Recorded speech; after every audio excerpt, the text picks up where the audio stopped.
Welcome back to the Week 6 edition of Three and Out as part of the Big Bets on Campus podcast. We record this every Thursday at 6 p.m. Eastern. It'll be part of the overall Week 6 college football betting preview, which will be out later tonight. Entire thing will be on YouTube. If you're watching on YouTube, thank you. Make sure you hit that subscribe button, hit that like button, help us grow the channel. Appreciate you being here. What we do, if you are new, what we do here each and every week is we go three and out, well, then we go for it on fourth down. We'll talk all of the Friday night games on first down and Friday night lights, give our favorite overdog, aka our favorite underdog as part of our underdog moneyline parlay, and then we'll give our favorite bet of the weekend. I'm Stucky, if I haven't already made that clear, and joining me, as always, it's my fellow BBOC co-host, Colin Wilson. The slates are getting good, Colin. How's it going, brother? Next week is the Super Bowl, so everybody just enjoy this week. A little bit of a lighter as far as like heavy action going on. And interesting to see some of these teams. I think some of these teams we're going to talk about, we haven't really talked about a lot. But I'm super excited and I can't wait for next week, because next week, I think just bring a sandwich to the podcast, bring a sandwich to us in Three and Out, because there are so many top 25 games next week. It's going to be insane. All right, let's dive into it on first down with some Friday night lights. 7 p.m. Eastern on CBS Sports Network. I don't think, maybe you have a hot take on this, but Jacksonville State, 16.5-point favorite at Kennesaw State. Kennesaw State is beyond dreadful with a loss at home to UT Martin. This team is a mess. Total sitting at 48.5. I have nothing here. What do you got? Yeah, I mean, you can't make a case for Kennesaw State when they lose to UT Martin. And plus, that score was 24-10 going into the fourth quarter. I mean, the Skyhawks dominated them. The number here just, I don't know. Like these teams go on these slides and you can't keep up with their number. And then you try to justify maybe now's the time to jump in on these crappy teams. I mean, I make this game 10 and we're up to 16, and I really can't see any resistance to this number. The most troubling aspect that came out of that box score from Kennesaw State and UT Martin is the fact that Kennesaw was 35% success rate in standard downs. They were in passing downs the entire day, nearly 20% less than national average. They averaged 2.9 yards on standard downs. That's against the UT Martin defense, and their quarterback Davis Bryson. He has 105 dropbacks so far, 0 big time throws, 5 turnover worthy plays. So you're going to expect a lot of tempo out of Jacksonville State here. They're coming off a bye. They're going to be extremely fresh. So you say, well, why don't we just swallow all these points and move on? I think the better bet is going to be in the first half and taking them on the spread, even though that's inflated up to -9.5. And the reason is for two reasons. The Gamecocks are going to play on Wednesday night next week because Conference USA is going to take over our midweek in October. So if Rich Rod is up by 21 points going into the second half, are we still running 23 seconds per play? Are we still trying to run the score up? I don't know, because it's now a short week for them. But other than that, if you look at Kennesaw State and the 3 FBS games they've played so far, in the first half, they've logged 1 touchdown in 3 first half against FBS opponents. So I would look Jacksonville State -9.5 in the first half. I think I'm going to be pulling the trigger there on that one. Yeah, Jacksonville State, I think the bye will benefit them with Huff at quarterback. They've been a little more confident. I mean, that opener where Smothers started against Coastal Carolina, they just got boat raced. But the past 2 games, they've been a bit better. They did lose at Eastern Michigan in a game that was a fluky play there. They probably should have won, and then they beat Southern Miss 44-7. I just can't put my money on Kennesaw State. I tried it against San Jose State. They probably should have covered. They threw a pick late, and the team is just bad. Speaking of bad, the Houston offense will travel to TCU. TCU sitting, I think this number's in a bit of a dead range. 16.5-point favorite here. Total 51.5. I just bet this under. Small. It's scary to bet a look. I mean, these two teams are polar opposites. Houston's offense is anemic, to say the least. They have been shut out in 2 straight games. They were shut out against Cincinnati, which isn't a great look, and shut out against Iowa State. They want to go slow. They can't throw the ball at all. They want to run it. that's why every one of their games has gone under this year. On the polar opposite is TCU. TCU wants to go fast. They want to throw it. They have an electric passing attack with Hoover under center. That's why every one of their FBS games has gone over the total. So what gives here? I bet the under here because look, I think what's going to happen is the Houston defense is actually pretty feisty, and they don't allow explosive plays. That's one thing that they excel at, and their metrics are decent. They're playing well. I played this a bit smaller just because I'm worried it's a short week. Their defense is just does it get gassed at some point? I mean, their offense is giving them absolutely nothing, but they do a good job. They're clearly the superior unit to their offense. So I think that they're going to prevent explosive plays. TCU will probably get their points, but I do think Houston could have some success running the ball. That's TCU's biggest weakness. TCU also does a good job pass defense, which Houston's not going to be able to throw it here. They can't throw it against anybody. But TCU can be run on a bit. So what does that mean? I think like Houston can have the ball a bit, bleed the clock, shorten the game. And as the spread would indicate, TCU probably going to extend at some point. And when that happens, TCU cannot run the ball. They can't run it at all. So, when they go into, hey, we got a lead here, and I don't think that they're going to be driving the field running it. Then the clock's going to start really bleeding. So I like the under. Houston, you'll have a Houston. The funny thing is Houston it'll feel like has your bet. TCU, it doesn't. But I think 51 or above, there's some value in the under. What do you see here? Yeah, you can mark us down on our new board about whether we agree or not as yes, we agree. I have the under two, took it at 51.5. I projected at 48.5. So I would still let it run a little bit more, and I would still feel comfortable taking it. These Houston numbers that you spoke of are dreadful, unbelievable. 133rd in offensive finishing drives. It's not really so much that they're bad in scoring position. It's that they are never in scoring position. Only 15 drives the entire season have made it past the 40-yard line. They average 2.2 points per trip. But when you go a little bit deeper than that, you say, okay, well, 15 times Houston's made it past the 40. Only 7 times have they made it to the 20-yard line into the real red zone. And when you look at that, only 3 of those 7 trips have come as a score.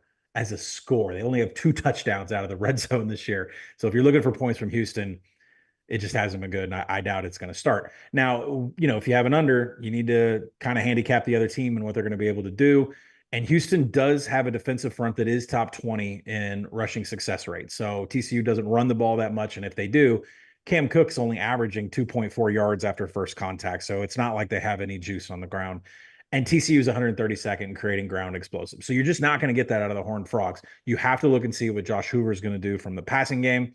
The Houston secondary has actually been pretty decent this year in shutting down the explosive pass. They're 11th in defensive pass EPA, which means they're not going to allow something to get past their secondary. And Hoover's numbers, they look pretty. They had the same problem last year. They look pretty good from a TD to INT perspective, but it's still an even distribution of big-time throws, turnover-worthy plays. He has a 3.2% turnover-worthy play rate this year. That is on par with last season. As we all know, Josh Hoover can combust in some games. Not sure it's going to happen here, considering Houston doesn't generate a lot of havoc. But at the same time, both these teams, major struggles in scoring. I like the under. Yeah, you mentioned the new board. We're all about accountability here. Took this idea from one of our, kind of derived it from one of our, a comment from one of our loyal listeners. So I got a whiteboard, keep track of the games we agree on, and then the games we go head to head on. Keep track of it all year, and then you can use it on our recap show on Sundays. Don't forget about the voicemail 959 bad beat. So it should be an added little fun element. Let's move on to the next game. Michigan State at Oregon. This game's hard for me to handicap. Oregon's a 23.5 point favorite, total 52.5.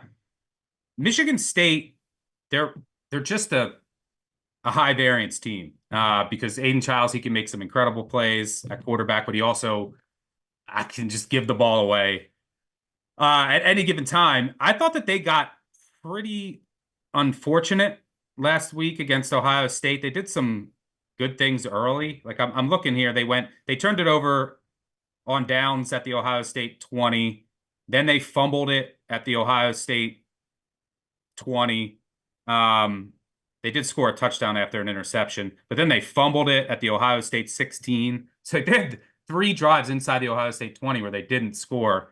They ended up losing 38-7. But you play that you play Ohio State. Now you have a short week traveling out out west to Eugene to take on Oregon. Oregon has Ohio State on deck. So you saw last week against UCLA, once they got up, kind of just, hey, we're good here. Do they do that here? Or do they blow the doors off Sparty? So from a spot perspective, I could argue both sides. So I think it's part of a wash, partly a wash there. I think you like the Ducks here. I do. I do. There's a major havoc advantage here for the Ducks. And, Jonathan Smith has just never been comfortable in Autzen. He never won the 3 times that he coached there, 2019, 2021. And last year was drummed 31-7. So he still has not really figured out how to beat Dan Lanning or how to beat Cristobal or how to beat anybody that's been the coach at Oregon. And there's just, like I said, big issues from a havoc perspective here. Oregon 7 tackles for loss and 4 passes defensed against UCLA last week. And the Ducks are third nationally in passes defense, which is a combination of pass breakups and interceptions. The Ducks are one of the highest ranked defenses in creating contested catches. That comes from corner Jabbar Muhammad. He's created the most forced incompletions on the team. And when you go to the other side, this is where it gets real dicey because we like Aiden Childs. We liked him coming into this season, but it's been bad. He's really struggled. 9 interceptions, but he has a greater number of turnover-worthy plays. Did 14 already this season. And then his turnover-worthy play rate increases whenever he gets pressure. He goes from 8.6% turnover-worthy play rate, which is already unbelievably high. It goes up to 13.5% when he has hands in his face. Michigan State is, they just can't seal the deal when they get into scoring position.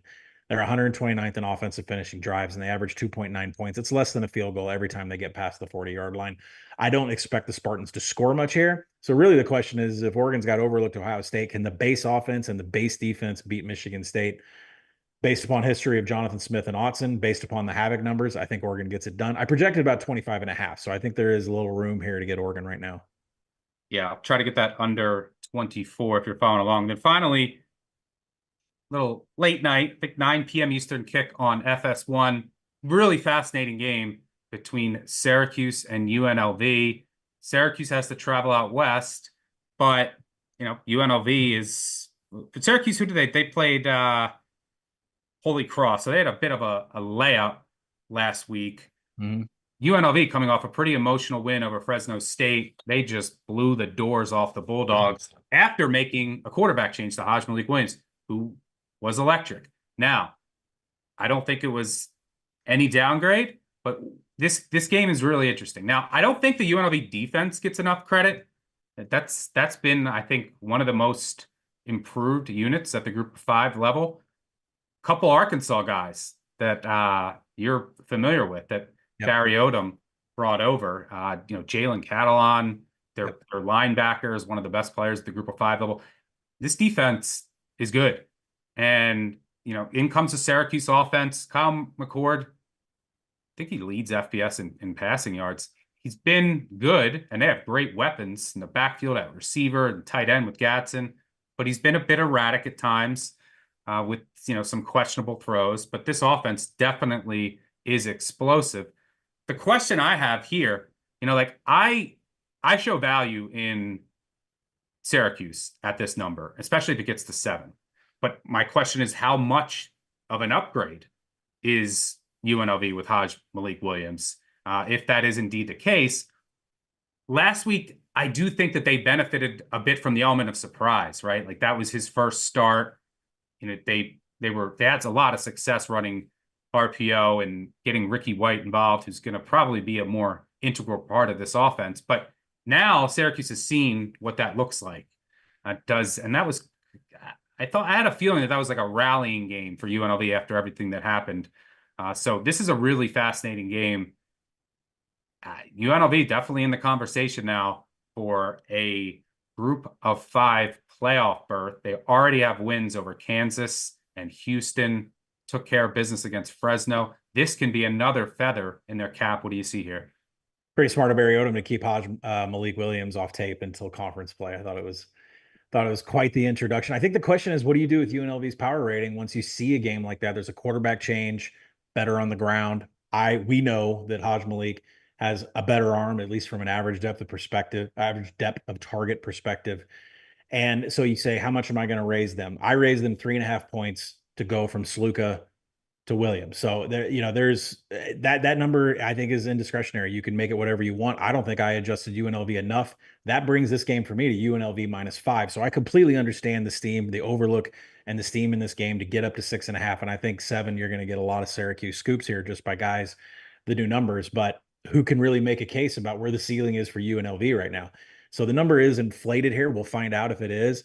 But really, it's Syracuse's track against mobile quarterbacks that's not going to get me to put a bet on the orange here whatsoever. I mean, Stanford Ashton Daniels led the trees to more first downs than Syracuse had. He had a 60% success rate in standard downs, and Syracuse almost won that game. You go look at Georgia Tech and Haynes King, 29-39 passing. He had 67 yards on the ground, 2 rushing TDs. These are known mobile quarterbacks, and now Syracuse has got him again with Haj Malik Williams. And, is he going to light him up for 120 rushing yards and 13 of 16 passing like he did last week? So Syracuse is, I was going to say Syracuse's strength of schedule is 125th. I mean, I named those quarterbacks, but it's still not great. I mean, you throw the Georgia Tech Stanford games in there with Ohio, where Parker Navarro had like 45 rushing yards against them. Holy Cross, you mentioned, was a layup. It really, when you have a strength of schedule stuck that's 125th in the nation, and your defense is 85th in tackling and you're 98th in defensive finishing drives, that gives me confidence that UNLV is going to be able to A, move the ball, B, avoid tackles like crazy, and C, score when they get into scoring position. So I lean UNLV all the way. I haven't put money down because I think you're getting the most inflation you can on the Rebels. So I'll probably stay off. Maybe a quick Syracuse score. Maybe this goes back and forth. I know the totals, I'm really shocked the total is about 58.5. You would think that these teams would rocket downfield with Syracuse's pace at 25 seconds per play. But, UNLV defense has been great. You mentioned Catalon. For everybody that doesn't know, Jalen Catalon was the heartbeat, the voice of the locker room for the Razorback defense while Barry Odom was the defensive coordinator for 3 years. He's finally healthy after a little stint in Texas. It is such a boost to this UNLV defense, who right now is top 10 in quality drives. And nobody is creating a methodical. Nobody's getting past the 50. Nobody's getting scores. UNLV's defense has been tremendous this year. But then again, I know somebody will say, look at their strength of schedule. They played the offenses of Fresno, Kansas, Utah Tech, Earl, Dixie State, and Houston, who we've already mentioned. So I think we're at the top of the market on this number here, and I probably will let it ride and try to play UNLV live. Yeah, 7. I'd be interested in Syracuse, flat 7, maybe Syracuse live. I do think this will be a back and forth game. Jackson Woodard is their linebacker. I failed to mention earlier. He's a hell of a player. That is how I could poke holes in UNLV. Houston's offense has done nothing. Right. I mean, they've been shut out in 2 straight games. They scored just 7 points against UNLV. Kansas, obviously not the same without Andy Kotelnicki. They've only won 1 game this season, and that game changed on like a pretty fluky play after an interception by Daniels, and then UNLV had no. What was Barry Odom doing at the end of that first half? By the way, but they ended up getting a touchdown inexplicably in that game. RIP to anyone who had Kansas first half or that first half under, but should be a fun one out in the desert. All right, let's move on to second down. Our favorite overdogs, aka our favorite favorites. I'll kick things off. I'm going Penn State -27.5. They burnt me last week. I barely just didn't get there. They had 3 drives inside the 25 that ended in no points, missed field goals. They went for it on 4th down, didn't get it. They dominated Illinois in that game from a net success rate. I think it was the most lopsided game in all of college football last weekend. How's UCLA scoring here? I just don't know. Garber's their quarterback. He's going to try to play, but he's hurt. Their offensive line is horrid. They cannot run the ball. Penn State's going to be able to tee off. You might look at the score last week against Oregon and say, well, yeah, UCLA covered. I mean, they had a pick 6 in that game. I just don't see them doing anything here. My one fear is Penn State. They're not fast, and they do have USC on deck, but I know he burned me last week, but Franklin in these spots has generally been very good. I think this line should be like 30-ish. So under 4 touchdowns, which is still out there. Give me Penn State. I think they roll UCLA. I didn't even mention UCLA. I mean, can we look at what first of all, their offense is bad. They barely beat Hawaii. We saw them get destroyed by Indiana, but they've gone to Hawaii already this year. Then they went out to LSU 2 weeks ago. They come home to play Oregon. Now they fly east to play Penn State. That is brutal travel schedule. 3 straight brutal opponents. This is a tough spot for UCLA. Noon kick too. I think this sets up for a Penn State blowout. Yeah, you got to wonder when Kotelnicki is going to dive 100% into the playbook. This could be it. Going out to LA against USC. We'll see if he opens it up then when he takes on Lincoln Riley. I like that. All right, so we'll go Oregon State here for my overdog. Let's get weird in Corvallis here. I project this game at 17. I think it's got room to run, and the Beavers are coming off of a bye week. They're going to be taking on a Colorado State team that is just lifeless without Torrey Horton. He is paramount to every game that Colorado State plays in.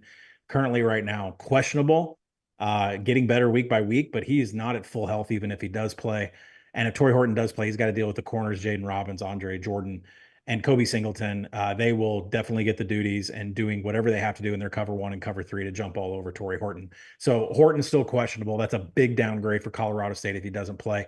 And Braden Fowler Nicolosi has been nothing like what he's been in seasons past. And when you lose, Justice Ross Simmons and you lose Horton, it's really going to take away all of his weapons. His average depth of target is nearly 2 yards lower than what it was last year. He has twice as many interceptions as touchdowns right now. The Colorado State drop rate right now is just on the increase, 6% up to 8.7% this year. Nobody can hold on to the ball.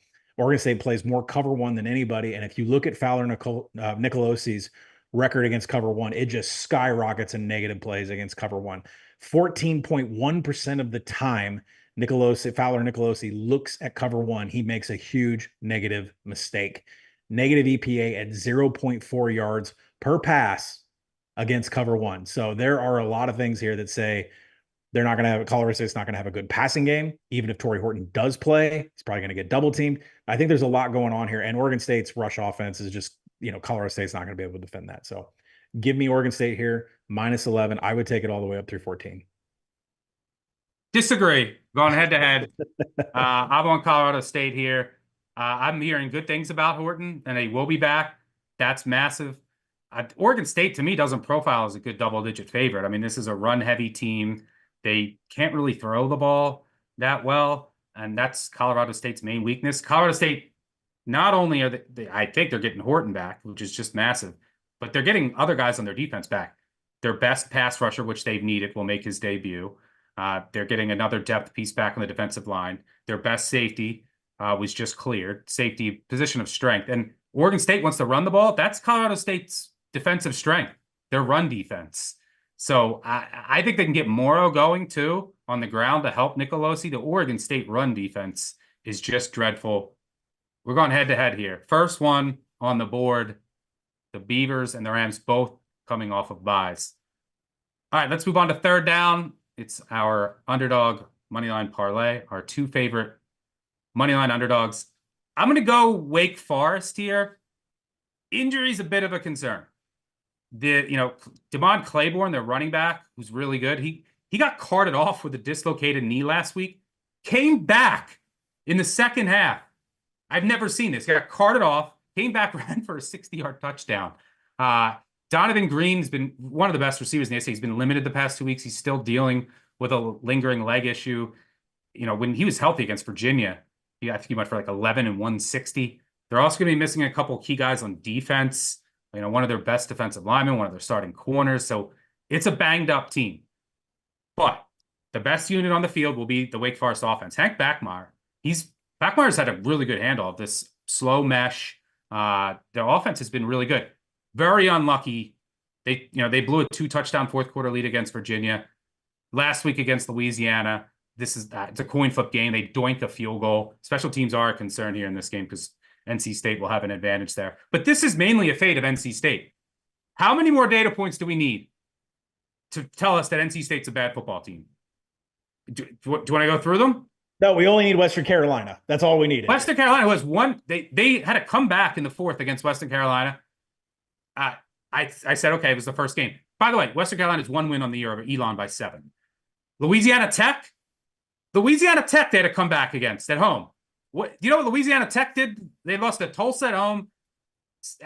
They lost to FIU last week. FIU the week before lost to Monmouth. And then last week, you might say, oh, NC State beat Northern Illinois. That was lucky. They had 170 yards. They forced 4 turnovers. In a 4-0 turnover edge, Northern Illinois still had a chance late. Buffalo at Northern Illinois had more yards than NC State did.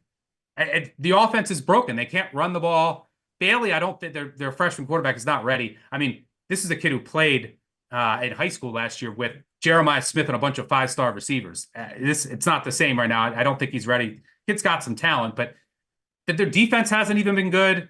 So this NC State team is just not good. They're bad.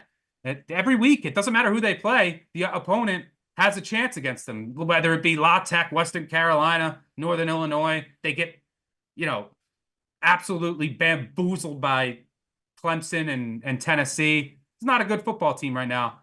Wake Forest, season on the brink. Dave Clawson's good coach, good as an underdog.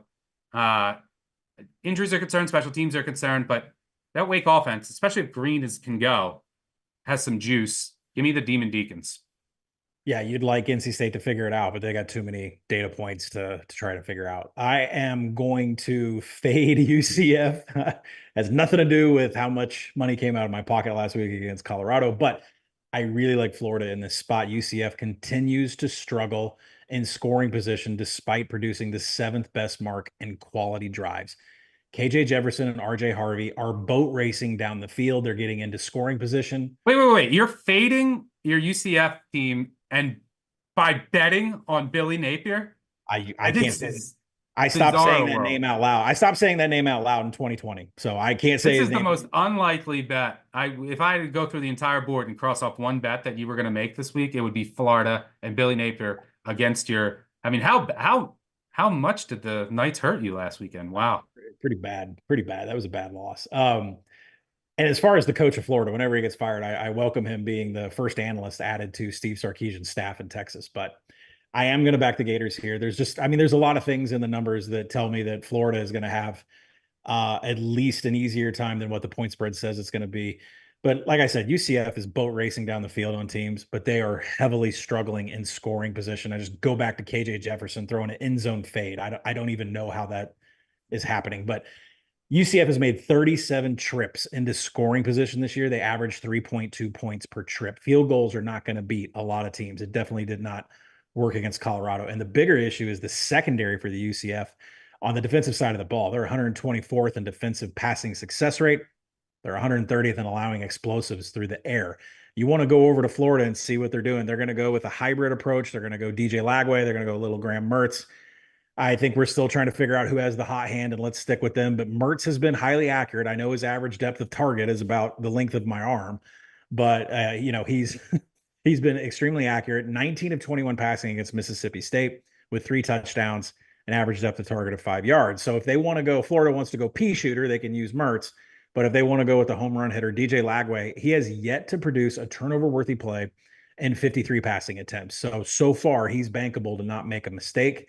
2 interceptions that were graded against Texas A&M. They were considered on the actual receivers themselves and not on Lagway. So he doesn't have any turnover-worthy plays yet this year. So either Lagway or Mertz, they're going to be protected. This offensive line is 5th in pass blocking. There's not going to be any pressure coming in from the UCF defensive line. And Florida, if this game turns into a shootout and we want to get tempo in here and UCF actually decides they want to score and keep this close, good luck, because Florida is one of the best scoring teams in the nation. They're 10th in offensive finishing drives. They cash in when they get into scoring opportunities. And in this case, I'm going to back the team that is better beyond the 20, beyond the 40 at getting points on the board than UCF. So give me the Gators here all the way. This is stunning. I can't believe this. You know what the best bet on the board is? UCF team total over. After they let you down last week, lock to go over their team total. Still hurts. All right. Before we get out of here, let's go for it on 4th down. Favorite bet of the weekend. Let's row the boat. Give me the Gophers against USC at home. On the surface, just tricky spot for USC. Went out, played a physical game against Michigan, back home, play Wisconsin, and their backup quarterback in a game that they were down double digits in. Now head back out east to take on Minnesota in prime time with Penn State on deck. Not an ideal spot. And by the way, USC hasn't won a game in the Eastern or Central time zone since 2012. I think they're 0-9 straight up and against the spread. That includes a loss at Michigan. Minnesota can duplicate the game plan that Michigan had. Control the clock, run the ball. They can get a push. The Minnesota offensive line can finally get a push here. This will feel like a breather. They just faced the Iowa and Michigan defenses. And I do think that the Minnesota offense is starting to come along. Brosmer transferred in. He's starting to get more comfortable in that offense. Their skill position players, their two best, Darius Taylor, Daniel Jackson, are finally fully healthy. At Michigan, they arguably should have won last week at Michigan. Michigan gets 2 10-yard touchdown drives off Minnesota mistakes. Minnesota's offense comes to life in the second half. They recover an onside kick. The Big Ten blows the call. They don't apologize. They come out and say, we're going to change the way that we officiate onside kicks. Don't be surprised if old Mr. Fleck gets some calls this week after that debacle. But I think this offense is trending up. Now, the defense, they grade out elite against the pass. But what do we really know? I mean, who have they faced? Michigan doesn't attempt forward passes. Iowa can't throw the ball. So, they haven't really faced anyone. I thought they performed pretty well against UNC, and we've seen UNC's offense at times, and they have some talent. I do think that the defense overall is coming into the year was going to be better and give up fewer busts under Heatherman in a simplified scheme. And the other factor here is that there might be some impactful wins, which will obviously harm USC's more explosive passing attack much more than Minnesota. Minnesota has no explosiveness in the pass attack. It's all short, but that's where you can have success against this USC defense. USC's done a really good job of taking away explosive pass plays. That doesn't really matter against Minnesota. You look at, I think USC's outside the top 90 in pass success rate. They're not really stuffing runs. I think that LSU game was a bit of fool's gold for their run defense. And I do think this USC defense is drastically improved. Don't get me wrong, but the bar was very low. But LSU hasn't been able to run it on anyone. I mean, they've had run struggles all season since they changed their scheme. So I like the Gophers to keep this close, potentially pull off the outright upset. Yeah, I mean, if you don't have a pass rush and you're not going to get any pressure, then Max Brosmer is going to be able to pick apart in short range, and that's what Minnesota wants to do from a passing perspective. I'm going to go Louisiana here on the road for a second consecutive week, taking on a Southern Miss team coming off a bye. They desperately needed a bye. Southern Miss is a disaster right now. Didn't score a point against Kentucky. No shame in that. Got blown out by South Florida. And then right before the bye, Jacksonville State beat them 44-7. Even more crazy is what they did in passing plays. Passing downs, 26% success rate. Passing plays, 22% success rate. We're talking some of the most horrific numbers I've ever seen. Available yards is when you get the ball at the kickoff and say you have 80 yards to go, how much of a percentage of that you can get. Well, the national average says you should get 44%. Southern Miss got less than 30% of available yards against Jacksonville State's defense. Now they're going to go and take on a Louisiana team that is absolutely humming from the offensive side of the ball. ULL is number one nationally in quality drives. Did you go 50 yards? Did you last for 3 minutes in your drive? Did you have a score? They don't stop themselves at all. They're always in scoring position. They've had 26 offensive scores this year. 18 of those have been touchdowns. They do not kick a lot of field goals. They are top 30 in offensive finishing drives. When you look at the other side of the ball and the defense for Southern Miss, they're 122nd in defensive quality drives. So every Louisiana possession is going to end up in scoring position here. Southern Miss can't defend the run. It's their worst aspect of their defense. I'm not sure if Ben Wooldridge is going to even need to pass, considering they'll probably always be in standard downs for Louisiana. And from a havoc perspective, nobody's going to put their fingers on Louisiana's quarterback, Ben Wooldridge. So Tate Rodemaker, running quarterback here, remember old FSU quarterback that was there for the undefeated season. Well, Tate Rodemaker is in at quarterback, and they're dead last in havoc allowed. The Southern Miss offense is 134th. Trouble is just on them every single snap. 7 fumbles so far this season, 7 interceptions, 30 tackles for loss allowed. This is a bad news team. I don't care that there was a bye week, and I don't care that Louisiana's on their second straight road game. This is just bad news for Southern Miss. I'll take Louisiana. I would still buy it at 14.5, but there's a couple minus 105s out there. You could get this down to 14 and pay my minus 115. So I do like Louisiana. Take them against Southern Miss. The end may be near for old Will Hall. All right, that'll do it for 3 and Out. Thanks for tuning in. Again, make sure you check out the full podcast out later tonight, breaking down all the marquee games and a bunch of others, including Colin's Arkansas Razorbacks taking on Tennessee. So same time next week. Make sure you hit that subscribe button, hit that like button, and don't forget live show 10:30 a.m. Eastern on Saturday. Check out the Group of Five Guys episode as well. We'll see you next week. Cheers.